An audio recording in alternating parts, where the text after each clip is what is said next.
접수된 사연 먼저 한번 살펴보도록 하겠습니다. 34살 은평남님께서 은평에 사시는 분인가 봐요. 가족 구성원은 부모님 포함해서 3인 가족.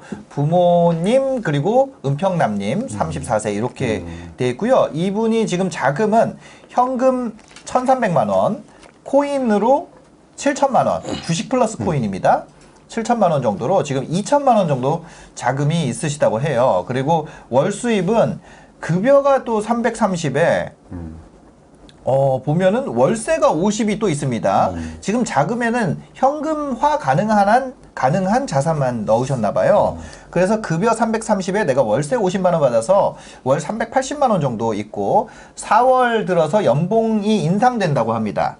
그렇게 돼서 330에서 360으로 10% 정도 급여 인상이 있을 예정이고 거기에 월세 50만 원에서 410만 원 정도 월 현금 흐름이 예상이 된다고 하세요. 그래서 세후 연봉으로 4,500, 월세 50만 원 곱하기 12개월에서 600만 원 연간 수입이, 그 다음에 카드 상테크는 뭐죠? 상테크로 120만 원, 그 다음에 배당금 미국 한국해서 연 70만 원 정도 들어오고요. 짠테크로 200만 원, 합계가 5,550만 원 정도. 상테크, 짠테크가 뭔지는 모르겠습니다만 다 합쳐서 뭐 복지 포인트 이런 거 아닐까요? 아, 네네네. 아, 상여 이런 건가? 하여튼 그렇게 해가지고 좋은 회사 다니시는 거 축하드립니다. 합쳐서 5,550만 원 정도가 예상된다고 하고요. 지금 월 수입이 380만 원인데 내가 원리금 상환액은 112만 원 수준에서 좀 두고 싶다. 그 이하로 유지를 하고 싶다. 이렇게 얘기를 해주셨어요. 그래서 지금 은평구에 계신데 3080 플러스 도심 공공주택 복합사업 대상 지역에 1주택을 소유하고 있고요. 그 주택은 월세를 받고 있습니다. 그 지역은 지금 3분의 2 이상 동의율이 완료된 상태여서 서울시와 국토부 진행 단계 이제 행정 절차에 들어간 상태고요. 대선까지 사업이 계속 지연됐었어요. 정권도 교체되었기에 아주 조금 불안하긴 한데 사업을 전면 철회하는 식으로 건드리면 후폭풍이 크지 않을까요? 그래서 변경된 정권에서도 3080 도심 공공주택 복합 사업을 계속 이어받아서 잘 진행되지 않을까라고 생각을 하고 있습니다. 그리고 양천구에 구축 투룸 다세대 주택을 매입을 진행을 하고 있고요. 지금 잔금 앞두고 있다고 해요. 그래서 구축인데 이게 두 번째 주택이네요. 근데 구축 투룸이고요. 샤시 화장실, 싱크대, 보일러까지 전체 수리해서 상태가 괜찮기 때문에 민간 재개발을 바라보며 초기 단계로 생각을 하고 장기 보유 관점으로 진입했습니다. 해당 지역은 추진위가 구성되었고 정확한 노후도 계산은 못했지만 부동산 플래닝 보니까 한 50% 정도 노후화가 맞는 것 같고요. 실제 임장 시에도 소방 차량 진입 불가 부분도 있어서 개선의 필요성이 많이 보이는 지역이었습니다. 재개발이 안 되더라도 다세대 주택 빌라 4개짜리 단지에서 가로주택 정비 사업까지도 잘 합의를 보면 진행이 가능하지 않을까라고 생각을 합니다. 그래서 부채를 보면요. 양천구는 갭으로 사시는 거예요. 그래서 전세금이 1억 5천이고 은평구는 월세 보증금 2천만 원입니다. 지금 현재 이런 상황이고 그러니까 2주택자가 되시는 거죠. 그래서 내 집 마련을 원하는 지역은 결혼 이직으로 지금 지역은 좀 미정이래요. 결혼할 분이 아직 미정이라서 네 그런 의미겠죠. 네. 결혼할 분이 있는지가 궁금해요. 네네네. 신혼집 마련 시 부모님 도움 플러스 보유 현금 합쳐서 전용 15평 구축 아파트나 오피스텔, 다세대 빌라 전세 또는 반전세로 들어갈 예정이고요. 지금 직장 위치는 청라입니다. 그래서 양천구 쪽을 좀 많이 보시게 된 것 같아요. 청약 가점은 23점은 사실 의미 없을 것 같고요. 지금 보면 교통, 환경, 직장, 상권, 학군. 나는 교통을 제일 먼저로 생각을 한다. 이렇게 얘기를 해주셨어요. 네, 상테크가 상품권 재테크라고 합니다. 상테크가 그래서 하여튼 5천만 원 정도 연간 수입이 있고 지금 부동산 지식 수준은 개인적으로 스스로를 평가했을 때 불인이 단계는 아니라고 생각을 하는데 아직 많이 부족하다고 느껴져서 한 가지를 정해 기초부터 탄탄하게 조금 더 공부하고 싶습니다. 하여 현재 상황에서 계속된 투자 공부와 투자 실천을 한다고 했을 때 6가지에 대해서 고민이 너무 되고 이 5가지는 그중에 뭘 해야 될지 고민이 많이 됩니다. 5가지 정리해 주신 게 있어요. 1번 비규제 지역 아파트 투자할지, 2번 구분 상가를 해야 될지, 3번 재개발해야 될지, 4번 지산을 할지, 5번 경매를 할지, 경매로 토지 사는 거. 이 5개 중에 지금 뭐 하면 좋을지 방향성을 좀 정해줬으면 좋겠다. 이렇게 얘기를 해주셨습니다. 어떻게 보세요? 지금 이 전반적인 상황이랑 네. 내용 읽어보셨을 때 네. 지금 투자하신 지 몇 년 되셨죠? 저는 25년 차. 25년 차 예. 투자자로서 예, 예. 어떻게 보시나요? 뭐 제가 먼저 할까요? 아니면 먼저 하시죠. 네네네. 저는 이제 경력이 한 10년밖에 안 돼요. 불인이라. 예. 이게 왜냐면 이제 네네. 포트폴리오에 대한 부분 상담했을 때는 네. 제일 중요한 부분이 이제 본인이 갖고 있는 투자금, 그다음에 네. 본인이 갖고 있는 투자의 방향 이것과 네. 함께 세금적인 부분이 굉장히 중요하거든요. 네. 예, 아무리 지금 현재 이 물건을 투자한다 하더라도 거기를 통해서 남는 세금적인 부분을 계산했을 때 실질적으로 남는 금액이 있냐 없냐 이런 부분이 굉장히 중요하기 때문에 네. 그런 의미에서 어떻게 보면 오늘 첫 방송이긴 하지만 좀 개인적으로 약간 자본관념과 케미가 좀 맞는 게 아닌가. 네네네. 감사합니다. 그런 부분이 있는 것 같아요. 항상 이 부분은 따라오는 거니까. 맞아요, 맞아요. 네.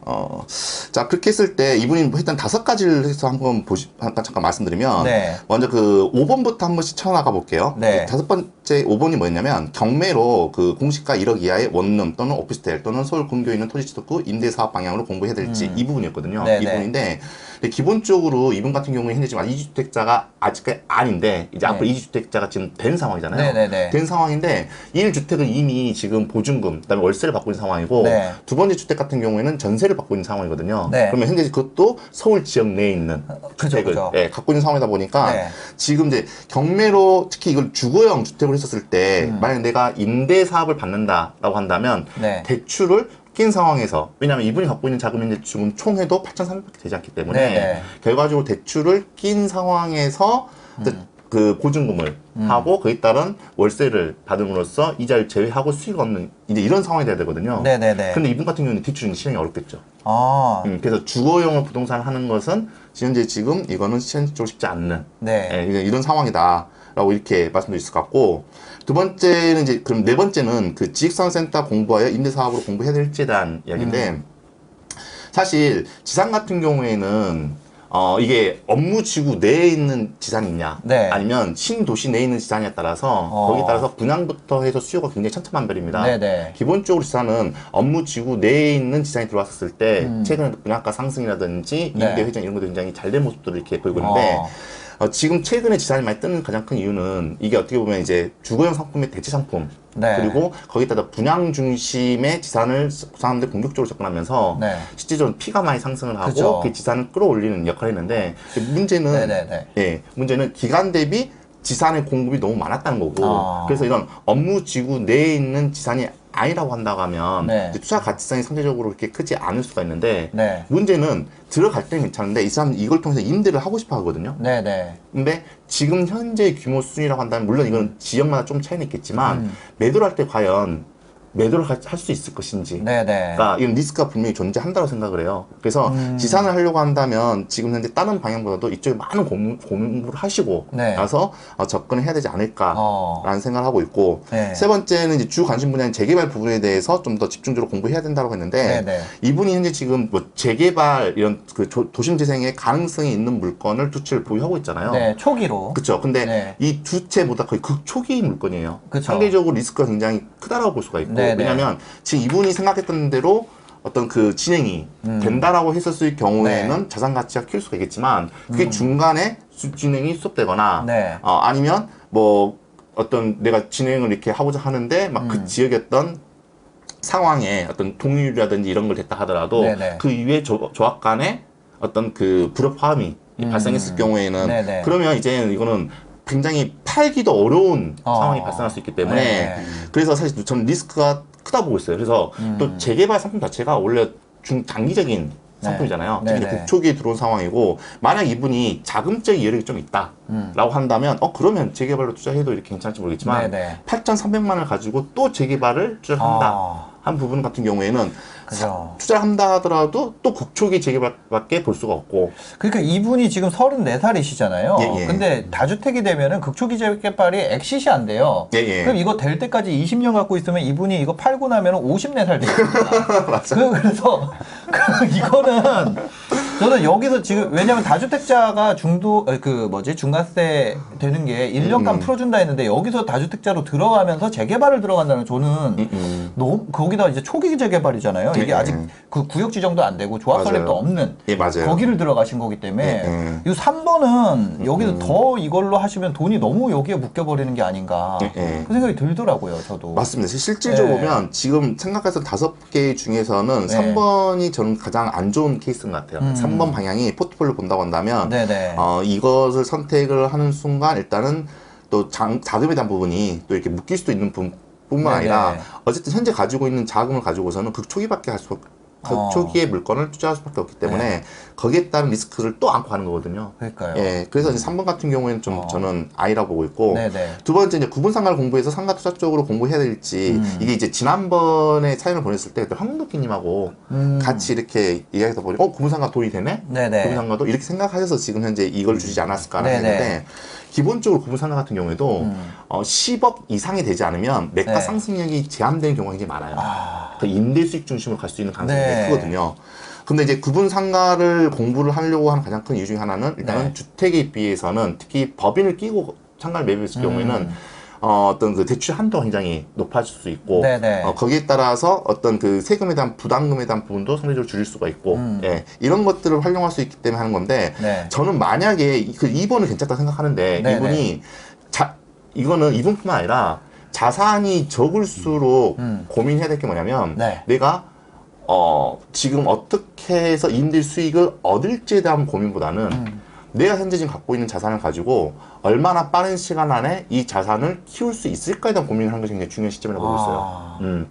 근데 지금 이번에 뭐 4번이나 5번 같은 경우에는 결과적으로 임대 사업 방향을 가고 있는 거잖아요. 네. 예, 이것도 방향성이 맞지 않다 보고 있어요.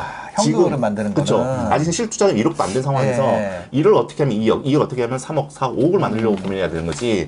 여기서 이렇게 힘을 분산을 시켜버리면 결과적으로는 계속해서 개수는 늘어나지만 네. 이런 건 똑같은 거예요. 그냥 몸은 위에서 볼 때는 백조처럼 네.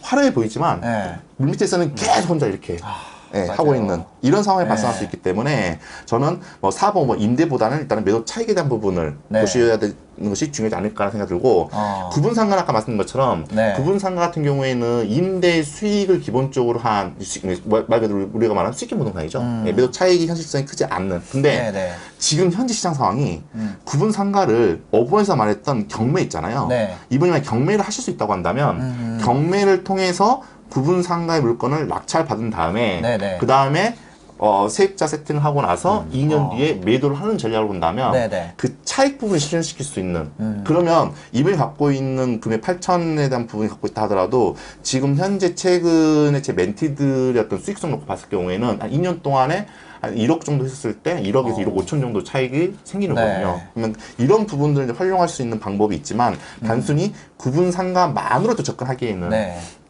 저는 어떤 임대 수익적인 부분이 강하기 때문에 이제 그 부분에 있어서는 좀 약하지 않을까라는 네. 생각하고 있고 마지막에 이제 비규제 지역 아파트 투자 쪽으로 공부해야 될지에 대한 부분인데 사실 이 부분이 오늘 같이 이야기했던 부분하고 같이 좀 연계되는 부분인 것 같아요. 네네. 비규제 지역이라 하더라도 특히 이번에 이제 다주택자의 어떤 양도세 중과 완화가 됐었을 경우에 네. 현재 지금 상장이 나타나고 있는 그 지역들 그 네. 지역들 같은 경우에는 이분들이 특히 뭐 공시가 1억 이하라고 한다면 취득세에 대한 부분도 좀 경감할 수가 있고 그리고 네. 가장 중요한 거는 이분의 자금으로 리스크가 가장 적으면서 자기 투자할 수 있는 범위 내에서 네. 접근할 수 있지 않을까라는 생각이 들어서 이분이라고 한다면 저는 1번 네. 비규제 아파트 투자 쪽 그다음에 2번 구분상을 하지만 경매를 좀 활용한 투자하는 네. 쪽 이 두 가지로 저는 말씀드릴 수 있을 것 같아요.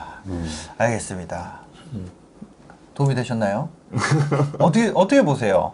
보실 때 이 두 가지 중에. 이분 상황을 딱 보니까 네. 이게 저의 한 10년 전 아. 그때가 딱 오버랩이 되면서 네네. 저도 그때 이제 직장 생활하면서 네. 막 걱정이 너무 많잖아요. 네. 이게 노후도 준비해야 되고 돈도 좀 모아놓은 것도 없고 네. 그래서 이제 부동산 투자를 저도 시작을 했었는데 이분도 지금 굉장히 의욕적으로 맞아요, 맞아요. 뭐 돈 지금 엄청 절약하고 계시고 한 네. 70% 가량 지금 다 돈을 모으고 계신 상황이고 네. 지금 이미 투자도 2건이나 진행을 하신 상황이에요. 네. 근데 이제 이 상황에서 이제 뭘 더 공부를 해야 되냐 이런 질문을 하셨는데 저는 이제 지나고 보니까 네. 그런 것 같아요. 이제 공부를 이분은 굉장히 열의에 지금 차 계신데 네. 이 내가 공부를 하는 것과 이 투자 수익이 그렇게 딱 비례하거나 그렇지 않은 경우가 많이 있더라고요. 이제 이건 왜 말씀드리냐면은 네네. 이 방향성이 더 중요하지 내가 뭐 해 꽂혀가지고 막 한다고 해서 거기가 시장이 받쳐주지 않으면은 네. 성과가 안 날 수도 있어요. 네, 그리고 그 과정에서 이제 뭐 실패를 겪거나 하면은 시드머니가 작을 때 실패는 굉장히 그 타격이 크거든요. 그래서 제 생각에는 아직 본인이 이제 초보라고 하면은 나는 이제 초보다라는 거를 인정을 하시고 거기서 내가 공부를 해가지고 금방 고수가 돼서 고수들이랑 싸워보겠다. 이건 약간 무리수가 아닐까. 네. 이 시간이 필요하고 투자 경험이 필요한 부분이기 때문에 네. 일단 지금 이 5가지 중에 뭘 해야 되냐라는 부분을 이제 질문을 하신 거에 대한 답변을 좀 드려보면은 여기서 우리가 이제 처음 투자하시는 분들이 접근하는 게 이제 주거용 부동산이잖아요. 네네. 그 중에서도 이제 뭐 시드머니가 작으면 빌라 아니면은 아파트 이런 식으로 하시는데 그 다음에 이제 상가나 뭐 지식산업센터나 토지나 이런 거를 접근을 하시는 게 저는 이제 경험적으로는 맞아 보여요. 예, 그 이유는 이제 잘못됐을 때도 이 주거용은 예를 들어 공실이라는 게 네네네. 임대료를 낮추면은 다 나가요. 예, 공실 리스크가 없고 네. 그 관리비라든지 이런 부분도 작은데 상가를 내가 레버리지를 껴가지고 했다. 그때 이게 공실이 나는 경우에는 네. 뭐 이 대출 이자 플러스 어. 이 관리비 플러스 네. 그리고 이걸 내가 어떻게 해야 될지 뭐 이 운영에 대한 부분도 세입자를 어떤 세입자를 구해야 되는지 네. 이런 부분도 전혀 모르는 상태에서 이런 일을 당하면은 그 부동산계를 이제 네. 그걸 경험하고 떠나시는 네. 그런 분들도 상당히 많이 봤거든요. 그래서 좀 기초적인 부분부터 내가 진짜 모르면은 아파트는 못해도 중간은 갑니다. 네. 예, 그리고 어떻게든 팔려요. 네. 근데 빌라나 상가를 잘못 샀는데 이거 내가 잘못 샀으니까 팔겠다? 절대 못 팝니다. 예. 그래서 네. 내가 초보라는 거를 인정하시고 기본부터 한다.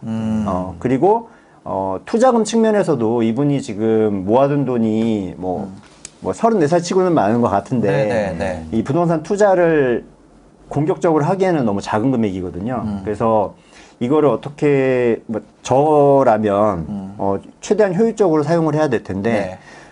그러기에는 이제 아파트를 전세 레버리지를 이용해서 하는 게 일단은 경험을 거기서 좀 쌓으시고 네. 그 다음에 상가나 지식산업센터나 뭐 토지 쪽으로 가시는 게 맞다. 토지 네. 예, 토지 같은 경우도 토지는 진짜 잘못 들어가면은 돈이 굉장히 많이 묶이고 네.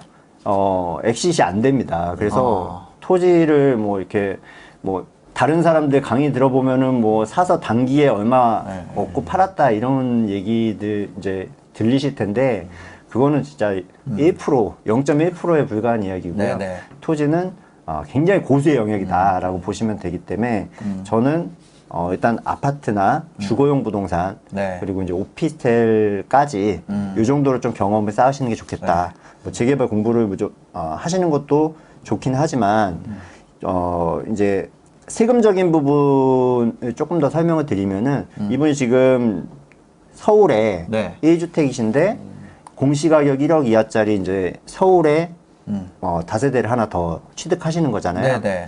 그리고 이제 주거용을 먼저 하시라는 거는 이 취득세 때문에 우리가 뭐 주거용을 마음대로 취득할 수가 없어요. 그러니까 가장 기본적인 상품을 내가 먼저 세팅을 시켜야 된다. 그래서 이 취득세도 순서가 있습니다. 네. 취득세가 우리가 조정 지역 같은 경우는 첫 번째 집은 취득세 중과세가 안 돼서 1에서 3%를 내지만 두 번째 집부터는 바로 8%가 되거든요. 세 번째 집부터는 12%고. 네.